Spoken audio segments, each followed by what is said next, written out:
அதிமுகவினுடைய கூட்டணி தான் அதற்கான பெரிய சரிவை தானே வந்து ஏற்படுத்திடுச்சு. இப்போ விஜய் ரசிகர்களும் இன்னும் அரசியல்வாதியா மாறல. நிச்சயமா விஜய்க்கு தற்போது ஏறக்குறைய 1,20,00,000 வாக்காளர்கள் இருக்கிறாங்க இப்போதைக்கு அப்படின்னு தகவல் இருக்கு. பாஜக இந்த மூலை முடுக்குல எல்லாம் மலர்ந்துடும், தாமரை வந்து மலரப்போகுது அப்படின்லாம் சொன்னாங்க. உண்மை என்ன? வெறித்தனமாக பைத்தியக்காரத்தனமான ரசிகர்கள் எல்லாமே உண்டுதான், இல்லைன்னு மறுக்கல.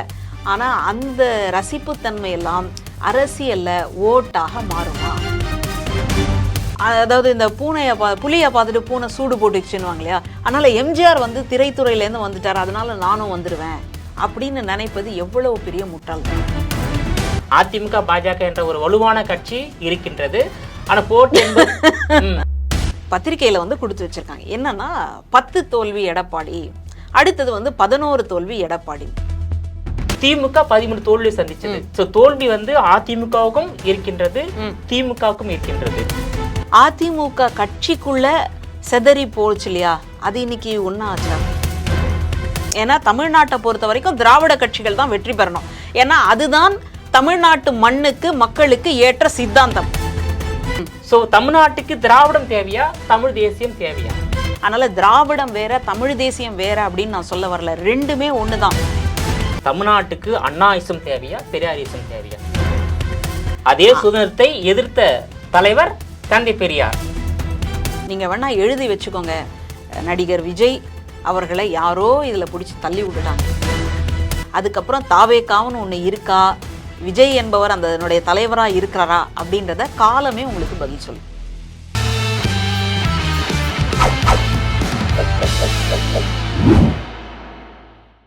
ஜெம் டிவி நேயர்கள் அனைவருக்கும் வணக்கம். அரசியல் ஆடுகள பகுதியில் கல்லூரி பேராசிரியர், அரசியல் விமர்சகர் மஞ்சுளா அவர்கள் நம்மோடு இணைந்துள்ளார். அவரிடம் விரிவாக விவாதிக்கலாம். மேடம் வணக்கம். வணக்கம். இப்போ வந்து தமிழ்நாட்டு அரசியலில் புதிய வரவாக வருகை தந்துள்ள நடிகர் விஜயால் அதிமுகவுக்கு வந்து ஆபத்தை ஏற்படுத்தும் என்றும் திமுகவுக்கு சாதகமான முடிவை ஏற்படுத்தும் என்றும் இந்தியா டுடே மற்றும் சி ஓட்டர் இணைந்து நடத்திய கருத்து கணிப்பில் தெரிய வந்துள்ளது. நீங்கள் இந்த முடிவை எப்படி பார்க்குறீங்க? விஜயினுடைய வருகை தான் அதிமுகவினுடைய சரிவுக்கு காரணம் அப்படின்றத விட அதிமுகவினுடைய கூட்டணி தான் அதற்கான பெரிய சரிவை தானே வந்து ஏற்படுத்திக்கிச்சு. இது கிட்டத்தட்ட முயற்சிக்கு சமம். ஏன்னா அந்த கட்சியில் இருக்கக்கூடிய தொண்டர்களே அதிமுக பாஜகவோட கூட்டணியில் இருக்கிறத விரும்பலை. இதைத்தான் நம்ம வந்து பார்க்குறோம். அந்த கூட்டணி அமைஞ்சதுக்கு அப்புறமா கூட கூட்டணியை பற்றி பேச வேண்டாம் அப்படின்னு அதிமுக ஆகட்டும் சரி, பாஜக ஆகட்டும் சரி, ரெண்டு பேருமே அந்த மாதிரி ஒரு அறிக்கை கொடுக்குறாங்க அப்படின்னு சொன்னால் எப்படி புரிஞ்சுக்கிறது? இப்போது ஒரு கூட்டணியில் இருக்குது அப்படின்னு சொன்னால் அந்த கூட்டணியை பற்றி மக்கள்கிட்ட போய் சொல்லணும். இது எங்களுடைய கூட்டணியினால் இந்த பலம் இருக்குது, இதெல்லாம் மக்களுக்கான ஒரு பணி அப்படின்னு சொல்கிறது எப்படி இருக்குது? இல்லை கூட்டணியை பற்றி நீங்கள் வெளில பேசாதீங்க, பேசாமல் இருக்கிறது தான் சரியானது அப்படின்னு ரெண்டு தரப்பினரும் சொல்கிறாங்க அப்படின்னா அப்போ ஏதோ ஒரு சிக்கல் அங்கே இறங்கியிருக்கு. இதுக்கு அப்புறமா இப்போது விஜயினுடைய வருகை என்பது, விஜய் எப்படியா இருப்பார் இன்னும், அதாவது இது எப்படி இருக்குன்னா ஒரு மதில் மேலே ஒரு பூனை நிற்குது. அந்த பூனை வந்து இந்த பக்கம் தான் குதிக்கும்னு சில பேர் வந்து சொல்லிட்டு இருக்கிறாங்க. சில பேர் என்ன சொல்கிறாங்கன்னா இல்லை இந்த பக்கம் தான் குதிக்கணும். அந்த நிலைமை தான் இன்றைக்கி விஜயினுடைய நிலைமை. இதை வந்து நம்பி இல்லை ஜெயிச்சிடுவார் அப்படின்னு பேசுகிறதும், அவர் வந்து முதல்வர் இடத்துக்கு வந்துடுவார் அப்படின்னு பேசுகிறதும் எந்த அளவுக்கு சரியாக வரும்னு தெரியல. ஏன்னா அந்த கட்சியில் இருக்கக்கூடிய தொண்டர்கள், அவங்க தொண்டர்களா ரசிகர்களா, இதை முதல்ல தெளிவுபடுத்துங்க. ஏன்னா எத்தனை மாநாடு நடந்தாலும் அல்லது விஜய் தாவேகாவினுடைய தலைவராக விஜய் வந்தாலும் அங்கே வரக்கூடிய தொண்டர்கள் அங்கே இருக்கக்கூடிய இது மேலே ஏறுறது, கரண்ட்டு கம்பம் மேலே ஏறுறது, அதை போட்டு பார்க்குறது, கிரீஸ் தடவி வச்சா கூட அது மேலேயும் ஏறுறது அப்படின்னா இவங்க தொண்டர்களா ரசிகர்களா? நம்ம ஒவ்வொரு தடவையும் பார்க்குறோம், படம் புதுசாக வெளியில் வருது, ரிலீஸ் ஆகுது அப்படின்னு சொன்னால் ஒரு பெரிய கட் அவுட் வைக்கிறதும், பால் அபிஷேகம் பண்ணுறதும், அந்த லாரி மேலே ஏறி குதிக்கிறதும், இன்னும் அந்த சீட்டெல்லாம் பார்த்திங்கன்னா கண்ணீர் விடுறாங்க. அந்த தேட்டரோட முதலாளிங்கெல்லாம் அந்த சீட்டை கலேபுரம் பண்ணிட்டு போயிடுறாங்க. அப்புறம் ஸ்க்ரீன் இருக்குது பாருங்கள், அந்த ஸ்க்ரீனில் கூட 2000 சேர் உடைச்சிட்டாங்க. ஆமாம், அந்த ஸ்க்ரீனுக்கு வேற பாலாபிஷேகம், ஸ்க்ரீனில் பாலாபிஷேகம் பண்ணால் அந்த ஸ்க்ரீன் என்ன ஆகும் பாருங்களேன். அது எவ்வளோ பணம் கொடுத்து அந்த ஸ்க்ரீனை வாங்கியிருந்தா இவங்க பாட்டுக்கு ரசிக்கிறேன் அப்படின்னு சொல்லி அந்த ஸ்க்ரீனுக்கு வந்து பாலாபிஷேகம் பண்ணுறாங்க பாருங்கள். அவங்க தான் அந்த மாநாட்டிலையும் வந்து கலந்துக்கிட்டாங்க. இப்போ விஜயும் விஜய் ரசிகர்களும் இன்னும் அரசியல்வாதியா மாறல. நிச்சயமா அவங்களுக்கு அரசியல்னா என்னன்ற புரிதல் இன்னும் ஏற்படவில்லை. தலைவருக்கே இல்லை அப்படின்னா ரசிகர்களை எப்படிங்க சொல்ல முடியும்? இப்போ இந்த சூழல்ல இவருடைய வருகை அப்படின்றதுனாலே தான் அதிமுகவுக்கு சரிவு அப்படின்னு சொல்றத என்னால் ஏற்றுக்க முடியல. ஏன்னா அது ஏற்கனவே இறங்கியாச்சு. அதனால இதுவும் கூட ஒரு வழிவகுக்குமே தவிர இது ரொம்ப பெரும்பான்மை அப்படின்னு சொல்றதுல எனக்கு ஒரு உடன்பாடு இல்லை. விஜய்க்கு தற்போது ஏறக்குறைய 1,20,00,000 வாக்காளர்கள் இருக்கிறாங்க இப்போதைக்கு இருக்கிற அப்படின்னு தகவல் இருக்கு. அதுவே இன்னும் 8 மாசத்துல 1,50,00,000 கூட அதிகரிக்கலாம். அப்போ வந்து ஒண்ணு திமுகவை பாதிக்கலாம், அதிமுக பாதிக்கலாம் இல்லையா? அதான் அந்த கருத்து கணிப்பு சொல்லியிருக்குது. சரி, மாவட்டம் தோறும் நிர்வாகிகள் இருக்கிறாங்களா? தொகுதிகள் தோறும் அவர்களுக்கான பொறுப்பு கொடுக்கப்பட்டதா? இல்லையே. அப்புறம் எப்படி இந்த கணக்கை சொல்கிறீங்கன்னே எனக்கு புரியல. இப்போ இன்னைக்கு வரைக்கும் என்ன நிலவரம் அப்படின்னா, முதல்ல மாநாடு நடத்தும் போதே சேரெல்லாம் உடைச்சிட்டாங்க. சேரை உடைச்சதுனால இந்த தமிழ்நாட்டுக்குள்ளேயே அவங்களுக்கு வந்து சேர் கொடுக்கல அப்படின்றது தான் நிலவரம். அதனால் கேரளாவிலேருந்து சேர்களை கொண்டு வந்து இறக்கியிருக்கிறாங்கன்னு பார்க்குறோம். இப்போ இவங்க எப்படி ஓட்டு போடுவாங்கன்னு எனக்கு தெரியல. பள்ளிக்கூடத்து பசங்கள்லாம் விரும்புகிறாங்க எங்கள் தலைவன் விஜய், எங்கள் தலைவன் விஜய்னு. ஆனால் அவங்களுக்கு ஓட்டு போடுறதுக்கான உரிமை இருக்கா? பள்ளி மாணவர்கள், கல்லூரி மாணவர்களுக்கு தற்போது ஓட்டு இல்லைன்னு கூட அடுத்து 2029 நாடாளுமன்ற தேர்தல், 31 சட்டமன்ற தேர்தல், 36 மீண்டும் சட்டமன்ற தேர்தல், இடையில 34 நாடாளுமன்ற தேர்தல். அதுல அவங்க வந்து வாக்காளரா வர வாய்ப்பு இருக்கின்றது. அதெல்லாம் அப்புறம் தானே. இப்போ எப்படி வந்து இத்தனை கோடி இருக்கு அப்படின்னு நீங்க சொல்றீங்கன்னு எனக்கு புரியல. எப்படி வந்து இவங்க நாங்க வந்து இது பண்ணியிருக்கோம், கருத்து கணிப்பு பார்த்துருக்கிறோம் அப்படின்னு ஏன் சொல்றாங்க அப்படின்னு தெரியல. இந்த கருத்து கணிப்பு சமீப காலமாக ஒரு பெரிய சர்ச்சையில உள்ளாயிட்டே இருக்கு. ஆரம்பத்துல என்ன சொல்றாங்க அப்படின்னா, பாஜகவுக்கு இந்த அளவுக்கு வந்துடும், பாஜக இந்த மூளை முடுக்குல எல்லாம் மலர்ந்துடும், தாமரை வந்து மலரப்போகுது அப்படின்லாம் சொன்னாங்க. உண்மை என்ன? 40க்கும் 40 திமுகவும் திமுகவினுடைய கூட்டணி கட்சிகள் தான் ஜெயிச்சுது அப்படின்னு பார்க்குறோம். இதுதான் உண்மை. அப்போ இந்த பட்சத்தில் எப்படி இந்த கருத்து கணிப்பாளர்கள், அவங்க கருத்து கணிப்பாளர்கள் இல்லை, அவங்க கருத்து திணிப்பாளர்கள், மக்கள்கிட்ட இந்த கருத்தை கொண்டு வந்து திணிச்சு, இப்போ நான் ஒரு சாமானியங்க, எனக்கு வந்து பெருசாக அரசியல் வந்து அறிவு இல்லை. அப்போ நான் என்ன பார்க்குறேன், ஜெயிச்சா இந்த கட்சி தாங்க ஜெயிக்கும் அப்படின்னு கருத்து கணிப்பு சொல்லுது. அப்போ நான் என்ன யோசிப்பேன், நான் ஏன் தோக்கிற கட்சியில் போய் ஓட்டு போடணும், நான் ஜெயிக்கிற கட்சியில் ஓட்டு போடுறேங்க அப்படின்னு மக்களை உளவியல் ரீதியான ஒரு தாக்குதலை தான் இந்த கருத்து கணிப்பு அப்படின்ற பேரில் கருத்து திணிப்பு நடத்திக்கிட்டே இருக்குது. அதனால் விஜய் அவர்களுக்கு இருக்கக்கூடிய செல்வாக்கு அப்படின்றது திரை நட்சத்திரமாக, அவரை வந்து சினிமா துறையில் ஒரு தவிர்க்க முடியாத ஒரு நடிகராக நம்ம பார்க்குறோம். அதில் எனக்கு மாற்று கருத்தே இல்லை. நான்லாம் கூட விஜயை வந்து ரசித்து பார்த்தால் அவருடைய பாடல் ஒன்று வரும், ஜூன் ஜூலை மாதத்தில் ரோஜா பூவின் வாசத்தில் ஜூனியர் சூரியன் கையில் கிடைக்கும். நான் கூட யோசிச்சதுண்டு, நமக்கும் அந்த ஜூன் ஜூலையில் குழந்தை பிறந்தா இந்த பாட்டை வந்து நம்ம போடணும் அப்படின்னு. இப்படியெல்லாம் வந்து அந்த அளவுக்கு வெறித்தனமாக பைத்தியக்காரத்தனமான ரசிகர்கள் எல்லாமே உண்டு தான், இல்லைன்னு மறுக்கலை. ஆனால் அந்த ரசிப்புத்தன்மையெல்லாம் அரசியலில் ஓட்டாக மாறுமா? இதைத்தான் நம்ம தொடர்ச்சியாக கேள்வியாக வைக்கிறோம். ஒரு தேர்தலையாவது அவர் நின்று, நடந்து முடிந்த இடைத்தேர்தலையாவது அவர் நின்று நம்ம என்னவா இருக்கிறோன்னு ஒரு செக் பண்ணி இருக்கலாம். பண்ணலை. கேட்டால் ஆளும் கட்சி வந்துட்டு இடைத்தேர்தலின் பொழுது ஆளும் கட்சி தானே வெற்றி பெறும், இந்த மாதிரி எல்லாம் பேசிட்டாங்க. அது ஒரு பக்கம் இருக்கு. நாடாளுமன்ற தேர்தலில் கூட சந்திச்சிருக்கலாம். அப்போது நான் எங்கே இருக்கிறேன் அப்படின்னு நான் ஒரு சுய பரிசோதனை பண்ணி பார்க்குறது அப்படின்றது ரொம்ப முக்கியமாக இல்லையா? இவங்க வந்து எம்ஜிஆரை பற்றி பேசுகிறாங்க. எப்போவுமே புரட்சி தலைவர் எம்ஜிஆர் வந்து அந்த நாற்காலிக்கு வந்துட்டார், அவர் முதலமைச்சர் ஆனதுக்கப்புறமா சாகிற வரைக்கும் அவர் தான். நம்ம சாதாரணமாக சொல்லுவோம் நிரந்தர முதல்வர், நிரந்தர பிரதமர்னு. ஆனால் உண்மையிலேயே நிரந்தர முதல்வராக இருந்தவர் வந்து புரட்சி தலைவர் எம்ஜிஆர் அவர். காமராஜரும் நிரந்தர முதலமைச்சராக இருந்திருக்காரு. ஆனா அதுக்கப்புறம் அவர் ஒரு தோல்வியெல்லாம் தான் வந்து ராஜினாமா பண்ணிட்டாரு. இல்ல, அவர் ஒரு தோல்வியெல்லாம் கூட சந்திச்சிருக்கிறார் இல்லையா? மொழி போராட்டம்னு நடந்ததுக்கு அப்புறமா அவர் ஒரு தோல்வியை வந்து சந்திக்கிறாருன்னு பாக்குறோம். இப்போ இந்த சூழல்ல எம்ஜிஆர் அவர்களை வந்து பார்த்துட்டு, அதாவது இந்த புலியை பார்த்துட்டு பூனை சூடு போட்டுச்சுன்னுவாங்க இல்லையா? அதனால எம்ஜிஆர் வந்து திரைத்துறையிலேருந்து வந்துட்டார், அதனால நானும் வந்துடுவேன் அப்படின்னு நினைப்பது எவ்வளவு பெரிய முட்டாள்தனம். நீங்கள் மக்களுக்கு சேவை செய்கிறதுக்காக வரீங்களா, நாற்காலியை பிடிப்பதற்காக வரீங்களா?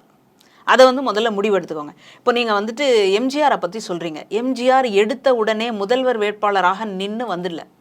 அவர் எத்தனை தேர்தல்களில் போட்டியிட்டு சட்டமன்ற உறுப்பினரெல்லாம் வந்து இடைத்தேர்தல் எல்லாம் நின்று அதுக்கப்புறமா தான் இந்த வந்திருக்காரு. அவர் இணைந்து பிறகு 1952ல திமுகவில் இணைந்து 72ல கட்சி ஆரம்பிச்சு 77ல முதலமைச்சரா வந்தாரு. ஆனா விஜய் வந்து 2026ல நான் வெற்றி பெறுவேன்லாம் சொல்லல. 2026 தேர்தல் வந்து திமுகவுக்கும் தாவேகாவுக்கும் தான் சொல்லியிருக்காரு. ஒருவேளை திமுக வெற்றி பெற்றால் தாவேகா எதிர்கட்சி அவர் சொல்லியிருக்காரு அவரு. ஆனா அது உண்மையான நிலவரம் அல்ல. அதிமுக பாஜக என்ற ஒரு வலுவான கட்சி இருக்கின்றது. ஆனா போட்டு சொல்லுங்க சிரிச்சுட்டு சொல்லுங்க. அதிமுக பாஜக வலுவான கட்சி அப்படின்னு நீங்க சொன்னீங்கன்னா அது வந்து இன்னைக்கு காலகட்டங்கள்ல ஒரு மீம்ஸாகவோ அல்லது ஒரு ட்ரெண்டிங்காகவோ நகைச்சுவை ட்ரெண்டிங்காகவோ தான் மாறுமே தவிர இது நிச்சயமாக வலுவான கட்சியாக நம்ம ஏத்துக்க முடியாது. 2021ல இதே அதிமுக பாஜக கூட்டணி 75 இடத்துல ஜெயிச்சாங்க இல்லையா? இப்போ இன்னைக்கு அதிமுக வந்து 66 இடம். சரி, தனி அதாவது வலுவான எதிர்கட்சியா இருக்கிறாங்க. சரி, ஏன் இதே வெற்றி 2026ல தொடரக்கூடாது, இல்ல அதை தாண்டி ஜெயிக்க கூடாது? சரி, இப்ப எடப்பாடி அவர்களை பத்தி சொல்லும்போது அவருக்கு ஒரு பட்டப்பெயர் கொடுத்து வச்சிருக்காங்க. நான் கொடுக்கல, பத்திரிகையில வந்து கொடுத்து வச்சிருக்காங்க. என்னன்னா 10 தோல்வி எடப்பாடி, அடுத்தது வந்து 11 தோல்வி எடப்பாடின்னு. இதை எப்படி பாக்குறது? இதே ஜெயலலிதா தலைமையிலான அதிமுக தொடர்ந்து 13 வெற்றி பெற்றது, திமுக 13 தோல்வி சந்திச்சது. சோ தோல்வி வந்து அதிமுகவுக்கும் இருக்கின்றது, திமுகவுக்கும் இருக்கின்றது. இன்னைக்கு வந்து அன்னைக்கு எம்ஜிஆர் ஒரு மாஸ் லீடரா இருந்தாரு, ஜெயலலிதா ஒரு மாஸ் லீடரா இருந்தாங்க. ஆனா இன்னைக்கு ஸ்டாலின் மாஸ் லீடரா இருக்கிறாங்க. ஆனா நீங்க சொல்றக்கூடிய வெற்றி தோல்வி என்பது இரு கட்சிக்கும் சரிசமமாக இருந்தது இருக்கு. இப்போ ஜெயலலிதா அம்மையார் இருந்த காலகட்டங்கள்ல தொடர்ச்சியான ஒரு தோல்வி, அல்லது வந்து திமுகவுக்கு வந்து ஒரு தொடர்ச்சியான தோல்வி. ஆனால் மக்கள் மத்தியில அந்த கட்சியினுடைய தலைவருக்கு இருந்த செல்வாக்கு என்ன, அதை நம்ம யோசிக்கணும் இல்லையா? இப்போ தனி நபராக கலைஞர் வந்து மக்கள் முன்னாடி வராங்க அப்படின்னா மக்கள் திரண்டுடுவாங்க. மக்கள் வந்து அவரை வரவேற்கக்கூடிய தன்மையே வேற. ஜெயலலிதா அம்மையாரா அவங்க வந்து எப்படியா பார்த்தாங்க, ஒரு அம்மா அப்படின்ற ஒரு நிலையில இருந்து அவங்கள வந்து கொண்டாடி தீர்த்தாங்க அப்படின்றது ஒரு பக்கம். எடப்பாடி அவர்களுக்கு அந்த மாதிரியான மக்களினுடைய செல்வாக்கு இருக்கா? செல்வாக்கு இல்லைன்னு சொல்ல முடியாது. என்னன்னா 2019ஆம் ஆண்டு முதல் நடைபெற்ற தேர்தலில் தோல்வி என்பது எல்லாருக்குமே தெரியும். ஆனா அரசியல் கட்சி தலைவர்களே எடப்பாடி பழனிசாமி தலைமையிலான அதிமுகவை ஏற்று கூட்டணி அமைக்க முன் வரவில்லை. அதுவே அவருக்கு ஒரு டிராபேக் தான். இருந்தாலும் பாஜக வந்து ரொம்ப ஆர்வத்தோடு கூட்டணி அமைத்திருக்காங்க. இன்னைக்கு பாத்தீங்கன்னாக்கா ஜி.கே. மூப்பனாருடைய 24வது நினைவு நிலையத்துல ஒட்டுமொத்த என்டிஏ தலைவர்களும் கலந்து கொண்ட நிகழ்ச்சி நடைபெற்றது. அதாவது என்டிஏ கூட்டணி இறுதி வடிவம் பெறலன்னு சொன்னாங்க இல்லையா, இன்னைக்கு இறுதி வடிவம் கொடுத்திருக்காங்க. சரி, இப்போ இதுக்கெல்லாம் வந்து இறுதி வடிவம் வந்துடுச்சு. அதிமுக கட்சிக்குள்ள செதறி போச்சு இல்லையா, அது இன்னைக்கு ஒன்னாச்சா? ஒன்றிணைந்த அதிமுக அப்படின்றத வந்து உங்களால கொண்டு வர முடியுதா? உங்களுக்கு அதற்கான ஒரு பெரிய மனசு இருக்கா? இப்போ ஓபிஎஸ் ஒரு பக்கம், பன்னீர்செல்வம் ஐயா வந்துட்டு ஒரு பக்கம் பிரிஞ்சிருக்காரு, இன்னொரு பக்கம் வந்து பார்த்தீங்கன்னா டிடிவி தினகரன் அவர்களுடைய செயல்பாடு, இன்னொரு பக்கம் சசிகலா அம்மையார், இவங்க எல்லாம் சேர்ந்து இருந்த ஒரு அதிமுக என்பது வேற. அப்போது அடுத்ததாக வந்து அதிமுகவை மீட்போம் அப்படின்னு சொல்லி ஒரு பக்கம் வந்து வந்துட்டு இருக்கு. இப்போ பலவீனப்பட்ட இடமாக இன்னைக்கு அதிமுக இருக்கு. அதுதான் என்னுடைய ஒரு இதுவா, என்னோட கன்சர்ன் எடுத்துக்கோங்களேன். ஏன்னா தமிழ்நாட்டை பொறுத்த வரைக்கும் திராவிட கட்சிகள் தான் வெற்றி பெறணும். ஏன்னா அதுதான் தமிழ்நாட்டு மண்ணுக்கு மக்களுக்கு ஏற்ற சித்தாந்தம். அப்படி இருக்கும் பொழுது திமுக வெற்றி பெற்றால் அதிமுக எதிர்கட்சி, அதிமுக வெற்றி பெற்றால் திமுக எதிர்கட்சி, இப்படிதான் வந்து நம்ம பார்த்துட்டு இருக்கிறோம். இதை தாண்டி இன்னொன்று கட்சி வந்து ஒரு உள்ள நுழையுது அப்படின்னு சொன்னா அந்த கட்சி என்ன செய்யும்? அது மாநில உரிமைகள்ல நிச்சயமாக தலையிடும். மாநில சுயாட்சின்னு சொல்றோம் இல்லையா, பேரறிஞர் அண்ணா சொன்னதுல இருந்து அந்த மாநில சுயாட்சி இன்னைக்கு எந்த அளவுல இருக்கு? இப்போ இதுக்கு முன்னாடி அதிமுக பாஜக கூட்டணியில ஆட்சியெல்லாம், அதாவது பாஜகவோட இருந்து ஆட்சியெல்லாம் சந்திச்சது. அந்த ஆட்சியில நம்ம சந்தித்த சறுக்கல்கள் என்ன? இப்போ நீட்டுக்கு யார் முதல் கையெழுத்து போட்டாங்க? இன்னைக்கு கரண்ட் பில்லு இந்த அளவுக்கு உயர்ந்திருக்கு அப்படின்னு சொன்னால் உதய் மின் திட்டத்துக்கு யார் கையெழுத்து போட்டாங்க? உண்மையிலேயே ஜெயலலிதா அம்மையார் இருந்தப்போ நீட்டுக்கு அவங்க கையெழுத்து போடலை, உதய் மின் திட்டத்துக்கு அவங்க கையெழுத்து போடலை. இந்த மாதிரி பல்வேறு விஷயங்களை வந்து அவங்க அரசியல் பார்வையோட ரொம்ப துணிச்சலோடு அவங்க வந்து எதிரில் நின்னாங்க. அதனால தான் மோடியா லேடியா அப்படின்லாம் கூட கேட்டாங்க. இப்போ இந்த சூழலில் இன்னைக்கு இருக்கக்கூடிய அதிமுக பாஜகவோட கூட்டணி வச்சிருக்கிறதுனால சிறுபான்மையினர் ஏற்கனவே அவங்க வந்து கொஞ்சம் குழப்பத்தில் இருக்காங்க, ஒரு பதற்றத்தில் இருக்காங்க. அப்படிப்பட்ட சிறுபான்மையினர் அவர்களுடைய ஓட்டுகள் இன்னைக்கு பாஜகவில் இருக்கக்கூடிய அதிமுகவுக்கு கிடைக்குமா? இப்போ அதிமுகவில் இருக்கக்கூடிய அன்வர் ராஜா போன்றவர்கள்லாம் திமுக பக்கம் வராங்க. இப்போ அதிமுக என்பதே திமுகல இருந்து கிளர்ந்து வந்ததுதான் வச்சுக்கோங்களேன். அதனால மறுபடியும் தாய் கட்சிக்கு திரும்புற மாதிரி அவங்க திரும்பிட்டாங்க. அது வேற. அதை பத்தி வந்து நான் விமர்சனம் பண்ண விரும்பல. ஏன்னா ஒரு கட்சியை விட்டு இன்னொரு கட்சிக்கு போறது அப்படின்றது ஒரு தனி மனித சுதந்திரம். அதை பத்தி எல்லாம் நான் சொல்ல வரல. ஆனால் சிறுபான்மையினர்னு சொல்லக்கூடிய அந்த மக்களுக்கு இன்னைக்கு என்னவா இருக்கு? குடியுரிமை திருத்த சட்டம், அப்புறம் வந்துட்டு சிஆர்ஆர், என்ஐஏ இதெல்லாம் சொல்றாங்க இல்லையா, அதை பத்தி இன்னைக்கு கூட்டணியை விட்டு வெளியே வந்ததுக்கு அப்புறமா எடப்பாடி அவர்கள் சொன்ன ஸ்டேட்மெண்ட் என்னன்னா, கூட்டணியில இருந்தப்போ கூட்டணி தர்மத்தை பாதுகாக்கிறதுக்காக நாங்க இதெல்லாம் பண்ணோம், ஆனா இன்னைக்கு வந்து நாங்க எதிர்க்கிறோம் அப்படின்னு சொல்லி வந்து நிக்கிறாரு. அப்படின்னா ஒண்ணு இவர் சீமான் அவர்களை சொல்ல போல அந்த பக்கம் நில்லுங்க, இல்லை இந்த பக்கம் நில்லுங்க. ஒன்று சாம்பார்னு சொல்லுங்க, இல்லாட்டி கருவோட்டு குழம்புன்னு சொல்லுங்க. அது என்ன கருவோட்டு சாம்பார் அப்படின்னு சொல்ற மாதிரி. அப்போ இவங்களுக்குள்ள இவ்வளோ சிக்கல்கள் இருக்கிறதுனால இப்போ அமைந்திருக்கக்கூடிய இந்த கூட்டணி என்பது உங்களுக்கும் தெரியும், எனக்கும் தெரியும், ஈடியை வச்சு அமைக்கப்பட்ட ஒரு கூட்டணி. இது எப்படி இயல்பான கூட்டணியாக இருக்க முடியும்? அப்படின்னா அந்த கட்சிக்குள்ளே இருக்கக்கூடிய தொண்டர்களினுடைய நிலைமை என்ன? இப்போ சமீபத்தில் கூட சர்ச்சைக்குரிய பேச்சுக்களை பேசிக்கிட்டே இருக்கிறாங்க. ஆர்எஸ்எஸ் வந்து இயக்குதா அப்படின்னு சொன்னால் அதை பற்றி எந்த கருத்தும் தெரிவிக்காத ஒரு சூழலில் செல்லூர் ராஜா அவர்கள் ஒரு ஸ்டேட்மெண்ட் கொடுக்குறாரு, ஒரு அறிக்கை கொடுக்குறாரு. என்னென்னா, நாங்கள் யாருக்கும் அடிமையும் கிடையாது, நாங்கள் யாருக்கும் எஜமானனும் கிடையாது. இந்த மாதிரி துணிச்சல் மிக்க அறிக்கையை கொடுப்பதற்கு அதிமுகவில் யார் இருக்காங்க? அப்போ இப்படி வந்து கட்சி பலவீனப்பட்டு இருக்கும் பொழுது அந்த கட்சியும் பாஜகவும் வெற்றியா ஒரு உறுதியான கட்சி கூட்டணியா இருக்கு அப்படின்னு நீங்க சொல்றது அப்படின்றது இன்னைக்கு காலகட்டங்களில் மீம்ஸா வருமே தவிர இதுல உண்மையே கிடையாது. இப்போ அதிமுக பாஜக பொருந்தா கூட்டணின்னு விஜய் சொன்னதை நீங்க ஏத்துக்கிறீங்க, அடிமை கூட்டணி சொன்னதை நீங்க ஏத்துக்கிறீங்க? இல்ல, நம்ம பார்த்து அதை தான் நம்ம சொல்ல வேண்டியதா இருக்கு. இப்போ அவர் சொல்றதுனால ஏத்துக்கிறேன் அப்படின்னு இல்ல, உண்மை நிலவரம் அதுதான். இல்ல, ஒரு கட்சியை தொடர்ந்து வெற்றி பெற்ற வரலாறு இந்தியாவிலையும் இல்லை, உலகத்திலையும் இல்லை. ஒரு சாம்ராஜ்யம் முடிஞ்ச சாம்ராஜ்யம் இருக்கின்றது. அந்த வகையில் இப்போ திமுகவே நீங்கள் 2019ஆம் ஆண்டு முதல் வெற்றி பெற்று வருகிறது, 2024 வெற்றி பெறும் என்று சொல்லக்கூடிய கருத்தாகத்தான் உங்கள் கருத்து இருக்கின்றது. ஆனால் அதுக்கே ஏன் முற்றுப்புள்ளி வைக்கக்கூடாது? 2026ல் திமுக வந்து திராவிடத்தை தூக்கி பிடிக்கிறது, சரி, தமிழ் தேசியத்தை வந்து தூக்கி பிடிக்கல.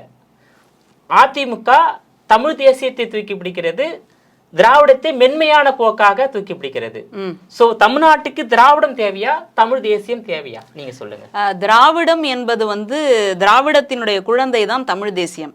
இப்போ இதுல வந்து நிறைய பேர் வந்து வேறு பார்வையோட குழப்பிக்கிட்டே இருக்கிறாங்க. திராவிடம் என்கின்ற சொல் வந்து உண்மையிலேயே வரலாற்றுல ரொம்ப முக்கியமான ஒரு சொல். திராவிடம் என்ற சொல் வந்து எனக்கு மேலே ஒருத்தனும் கிடையாது, எனக்கு கீழே ஒருத்தனும் கிடையாது அப்படின்னு சொல்லக்கூடிய சமத்துவத்தை பேசக்கூடிய ஒரு சொல். அந்த சொல்லுக்குள்ள தமிழ் தேசியம் அடங்காம எப்படி போகும்? தந்தை பெரியார் இந்த சொற்களை வந்து பயன்படுத்தும் போது அவர் கொண்டு வந்தது கிடையாது, அதுக்கு முன்னாடியிலிருந்தே இது பயன்பாட்டில் இருக்கு. அவர் அதை ரொம்ப பிரபலப்படுத்துறாரு. அப்போ அவர் இதை கொண்டு வரும் பொழுது தமிழ் தேசியத்தையும் உள்ளடக்கியதாகத்தான் கொண்டு வர்றாரு. இப்போ தனித்தமிழ்நாடு இதையெல்லாம் கேட்டவர்கள் தான் அவர்கள். அதுக்கப்புறமா இந்தியாவுக்கும் சீனாவுக்கும் நடக்கக்கூடிய போரின் காரணமாகத்தான் முதல்ல நாட்டை மீட்போம் அப்படின்னு சொல்லிட்டு இதை வந்து நம்ம கொஞ்சம் தள்ளி வச்சிருக்கிறோம் அப்படின்றதான் நம்ம பார்க்குறோம். அதனால திராவிடத்தினுடைய குழந்தை தான் தமிழ் தேசியமே தவிர திராவிடம் வேற தமிழ் தேசியம் வேற அப்படின்னு சில பேர் நம்மளை வந்து திசை திருப்ப பார்க்குறாங்க. அதாவது ரொம்ப ஈஸியாக மடைமாற்றக்கூடிய, எப்போவுமே வந்து மனிதர்களுடைய உணர்ச்சியை வந்து தூண்டிட்டோம் அப்படின்னு சொன்னால் அறிவு வேலை செய்யாது, டப்புன்னு மூடிக்கும். அந்த மாதிரி உணர்ச்சியை தூண்டக்கூடிய வேலையை செஞ்சுக்கிட்டு தமிழ் தேசியம்னா எதுன்னு தெரியுமா, திராவிடம்னா எல்லாத்தையும் உள்ளடக்கியது. அப்போ ஆந்திராவில் இருக்கக்கூடியவங்கலாம் தன்னை திராவிடன்னு நினச்சிப்பாங்களா, கேரளாவில் இருக்கக்கூடியவங்கலாம் திராவிடன்னு நினச்சிப்பாங்களா? ஆனால் தமிழ்நாட்டில் இருக்கக்கூடிய மக்கள் மட்டும் இழிச்ச வாய்த்தனமாக இதை எல்லாத்தையும் சேர்த்து பேசுகிறாங்களே. ஆமாம், நாங்கள் அப்படி தான் பேசுவோம். ஏன்னா தாய் தமிழகத்தில் இருந்தா, தாய் மொழி தமிழ் மொழியில இருந்தா இந்த மொழிகள்லாம் கிளர்ந்து வந்திருக்கு. அப்படின்னா அவங்க எல்லாருமே இந்த தாயினுடைய வயிற்றில் பிறந்தவர்கள் தான். அதனால அவர்கள் வந்து எங்களோடு சேர்ந்தவர்கள் அப்படின்ற சொல்லி கொள்ளக்கூடிய தகுதியும் பெருமையும் திராவிடத்துக்கு தான் உண்டு. அதனால தான் நம்ம வந்து அதை சொல்லிட்டு இருக்கிறோம். இதை மடை மாற்றுவதற்காகத்தான் தமிழ் தேசியம் அப்படின்னு ஒன்று கொண்டு வராங்க. நான் என்ன கேட்குறேன், நாம் தமிழர் கட்சியினுடைய ஒருங்கிணைப்பாளர் இதே பெரியாரினுடைய பயிற்சி பட்டறையில் இருந்து வளர்ந்து படிச்சுட்டு வந்தவர், ஆரம்பத்தில் தந்தை பெரியாரை தூக்கி பிடித்தவர். இன்னைக்கு வந்து தமிழ் தேசியம் அப்படின்னு பேசுகிறாருன்னா அப்போ இன்னைக்கு என்ன நடந்திருக்கு?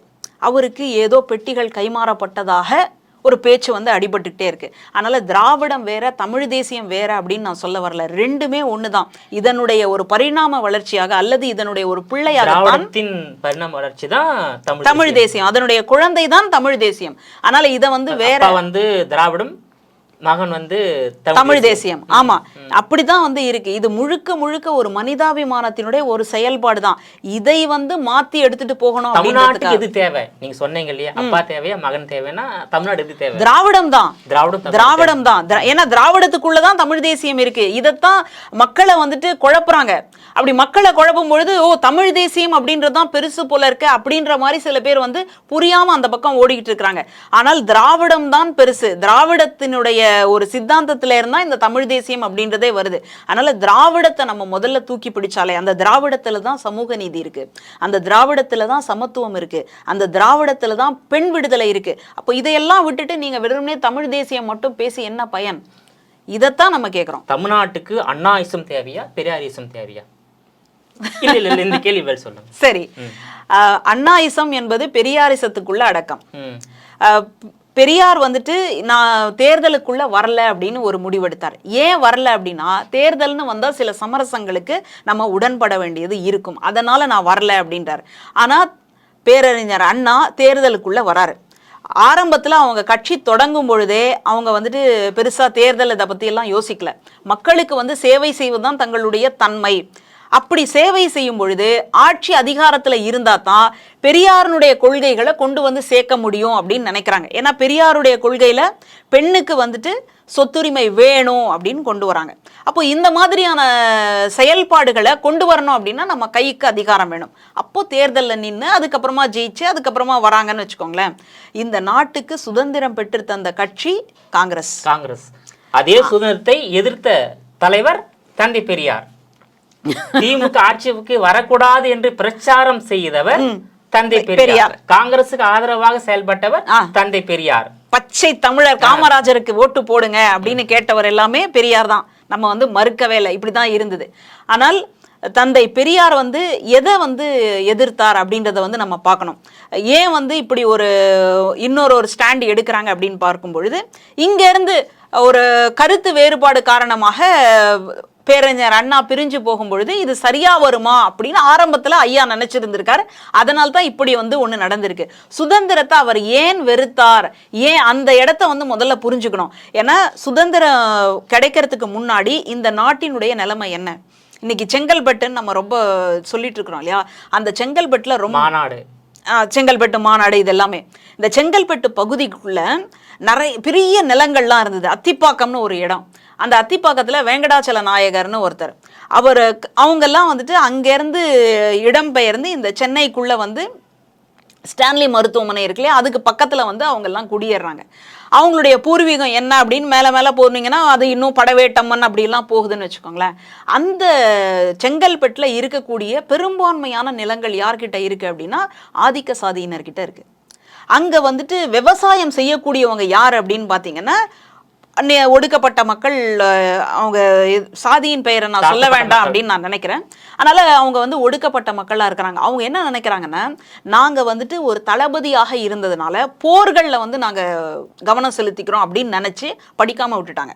இப்போ படிக்காமல் விட்டதை வந்து பயன்படுத்தி கொண்ட ஆதிக்க சாதியினர், எந்த ஆதிக்க சாதியினர் வந்து ஆங்கிலேயர்களோட நெருக்கமாக இருந்தாங்க அப்படின்றது உங்களுக்கு தெரியும், மக்களுக்கும் தெரியும். அப்போ அந்த ஆதிக்க சாதியினர் என்ன பண்ணாங்கன்னா, அந்த நிலங்களை எல்லாம் தாம் பேர்ல எழுதிக்கிட்டாங்க. அப்படி எழுதிக்கும் போது இன்னும் பக்கத்துல இருந்தாங்க பாருங்க, அதுக்கு அடுத்த நிலையில அவங்க எல்லாம் பார்க்கும் பொழுது அவங்களுக்கும் இந்தா உனக்கு கொஞ்சம் உனக்கு கொஞ்சம்னு சொல்லி அங்க இருந்த ஒட்டுமொத்த நிலங்களை இந்த மாதிரி பிரிச்சு இவங்களே எழுதிக்கிட்டு அங்க வேலை பார்க்கக்கூடிய வேர்வை சிந்தி அந்த நெற்பயிர்களை விளைவிக்கக்கூடிய அந்த நபருக்கு நிலம் கிடையாது. ஆனா அந்த வேலையே தெரியாம அந்த வேலையே பார்க்காம இருக்கிறவங்களுக்கு ஏக்கர் கணக்கில் நிலம் இருக்குன்னா எப்படிங்க இருக்கும்? இப்படியான ஒரு சூழல்ல தான் அப்போ இவன் வந்து ஆதிக்க சாதி, இவன் வந்து கீழ்மட்டம், இவன் வந்து கோவிலுக்குள்ள வரக்கூடாது, இவனை பார்த்தாலே தீட்டு, இவனை தொட்டா தீட்டு, இப்படின்னு ஒரு அடுக்குமுறை இருந்து இல்லையா, இதை களைஞ்சிட்டு எங்களுக்கு சுதந்திரம் கொடுங்க அப்படின்னு தந்தை பெரியார் பேசினார். அது கிடைக்காத வரைக்கும் அந்த மாதிரி இந்த வித்தியாசத்தை நீங்க மாத்தாம சுதந்திரம் கொடுத்தீங்கன்னாலும் சுதந்திரத்தால பயன் இல்லை அப்படின்றதுனால தான் அவர் வந்து பேசினாரே தவிர சுதந்திரமே வேண்டாம், நாங்க மறுபடியும் ஆங்கிலேயரனுடைய அடிமையாவே இருக்கிறோம் அப்படின்னு அவர் ஒரு நாளும் கேட்கல. இந்த நம்ம கூட நிறைய வீடியோஸ்ல பாத்தீங்கன்னா சில இதை ஷார்ட்ஸ்ன்னு சொல்லி கட் பண்ணி போடுவாங்க, பயங்கர வைரல் ஆகும். ஆனா அவங்க உண்மையிலேயே வேற ஒன்று சொல்லியிருப்பாங்க, அந்த ஷார்ட்ஸ்ல வேற ஒன்று வந்து எடுத்து போடுவாங்க. அதே மாதிரி தான் தந்தை பெரியார் எவ்வளவோ சொல்லியிருக்காரு. அதுலேருந்து ஷார்ட்ஸ் மாதிரி சுதந்திரத்தை வெறுத்தவர் பெரியார் இப்படின்றத போட்டோன்னே அப்படியா வெள்ளையா இருக்கிறவன் பொய் சொல்ல மாட்டான்டா, அப்போ தந்தை பெரியார் தான் இப்படி நினைச்சிருப்பார் போல இருக்கு இப்படின்ற ஒரு கருத்தை வந்து இந்த இதில் வந்து பரப்பி விட்டாங்க. அதனால் பெரியாரிசமா அண்ணாயிசமா அப்படின்னு நீங்கள் கேட்கும் பொழுது பெரியார் கொள்கைகளை மக்கள்கிட்ட கொண்டு போய் சேர்க்கணும் அப்படின்னா அதிகாரத்துக்கு வரணும் அப்படின்னு அண்ணா வந்து பாடுபட்டார். ஆனால் நம்முடைய அடிப்படையான சித்தாந்தம் எங்கே இருக்குது, அடிப்படையான நிலைமை எங்கே இருக்குன்னா பெரியாரிசம் தான் இந்த மண்ணுக்கு தேவை.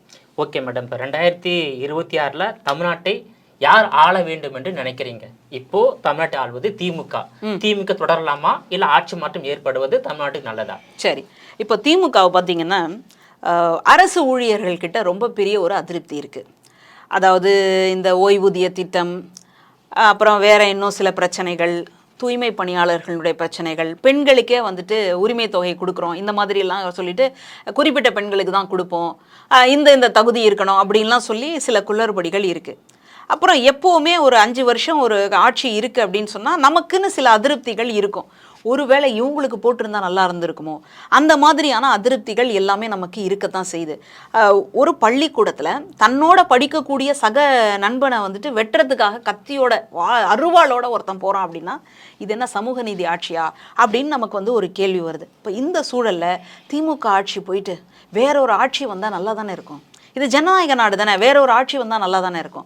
ஆனால் வேற ஆட்சி இதற்கெல்லாம் உத்தரவாதம் கொடுக்குமா?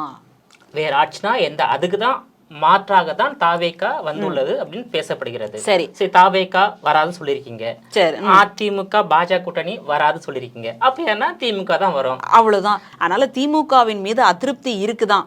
அப்போ அதுக்காக வந்து மற்ற கட்சிகள் வந்து அந்த ஓட்டை அறுவடை பண்ணியிருக்கலாம்.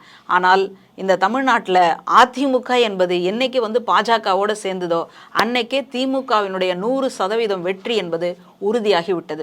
அடுத்ததாக இவர் தாவேகா அப்படின்னு சொல்லக்கூடிய இந்த கட்சியில் கொள்கை அப்படின்றது வந்து எதுவுமே இல்லை. மறுபடியும் பார்த்தா தந்தை பெரியாரை கொண்டு வராங்க, அண்ணாவை கொண்டு வராங்க, திடீர்னு எம்ஜிஆரை பற்றி பேசுகிறார். இவங்கெல்லாம் யார்? வேற கட்சிகளை தொடங்கினவங்க, வளர்த்தவங்க, பாடுபட்டவங்க. இப்போ அவங்கள பற்றி பேசுகிறீங்க அப்படின்னா உங்களுக்குன்னு என்ன இருக்குது? விஜயகாந்த் அவர்களை பற்றி பேசுகிறீங்க அப்படின்னா தேமுதிகவோட போயிடுச்சு. அப்போ உங்களுக்குன்னு என்ன இருக்குது? உங்களுக்குன்னு எதுவுமே இல்லாத தலைவரோட கொள்கையை கொண்டு வந்திருக்காரு. அது இல்லாமல் வந்து திராவிடம் தமிழ் தேசம் எனது இரு கண்கள் சொல்லியிருக்காரு. அதான் தமிழ்நாடு தேவை. அதை தாண்டி வேற என்ன வேணும்? திராவிடமும் தமிழ் தேசியமும் வேணும் அப்படின்ட்டா அதுக்குள்ளதான் இது இருக்கு அப்படின்ற அந்த அரசியல் புரிதலாவது இருக்கா? இதைத்தான் நம்ம கேட்குறோம். அப்போ அரசியல் புரிதல் இல்லாமல் நீங்கள் வேணா எழுதி வச்சுக்கோங்க, நடிகர் விஜய் அவர்களை யாரோ இதில் பிடிச்சி தள்ளி விட்டுட்டாங்க. இவர் வடிவேல வந்து அந்த சண்டையில தள்ளி விட்டாங்களே, ஆமா, அந்த மாதிரி யாரோ ஒருத்தங்க தள்ளி விட்டுட்டாங்க. 2026 அதற்கான தெளிவு வந்து கிடைச்சிடும், அதற்கான பதில் கிடைச்சிடும். அதுக்கப்புறம் தாவேகாவுன்னு ஒன்று இருக்கா, விஜய் என்பவர் அதனுடைய தலைவராக இருக்கிறாரா அப்படின்றத காலமே உங்களுக்கு பதில் சொல்லும். இரு திராவிட கட்சி தமிழ்நாட்டை தொடர்ந்து ஆள்வதை நீங்க ஏத்துக்கிறீங்களா?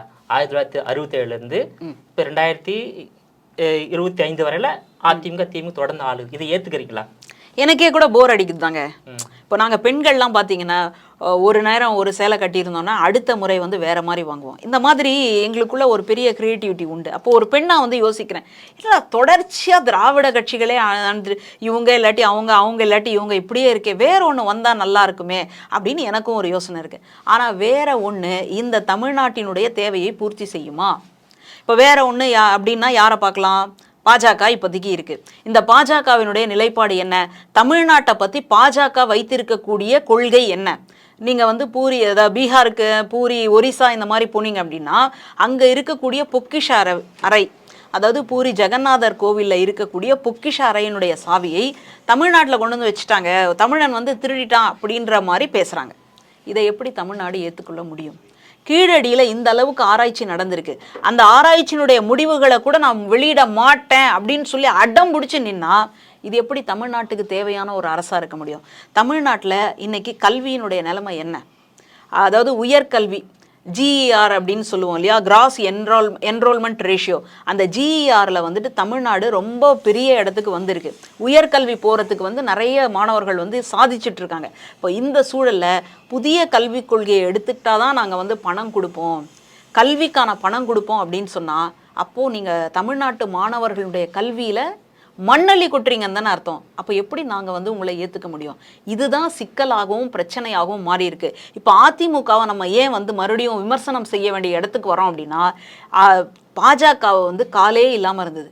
அந்த காலே இல்லாத பாஜகவை உங்கள் தோள் மேலே போட்டு வந்து நீங்கள் தான் ஒவ்வொரு இடமா காட்டி காட்டி காட்டி இன்னைக்கு மாநில சுயாட்சியை பறிபோன ஒரு நிலைமையில் நம்ம வந்து மாட்டிக்கிட்டு இருக்கிறோம். அதனால தான் அதிமுகவை நம்ம மறுபடியும் விமர்சனம் செய்ய வேண்டியதாக இருக்குது. அதனால் இன்னைக்கு காலகட்டங்களில் நமக்கு இருக்கக்கூடிய ஒரே தீர்வு அப்படின்னு சொன்னால் திமுக தான், வேற வழியே இல்லை. உங்களுடைய விரிவான தகவலுக்கு ரொம்ப நன்றி மேடம்.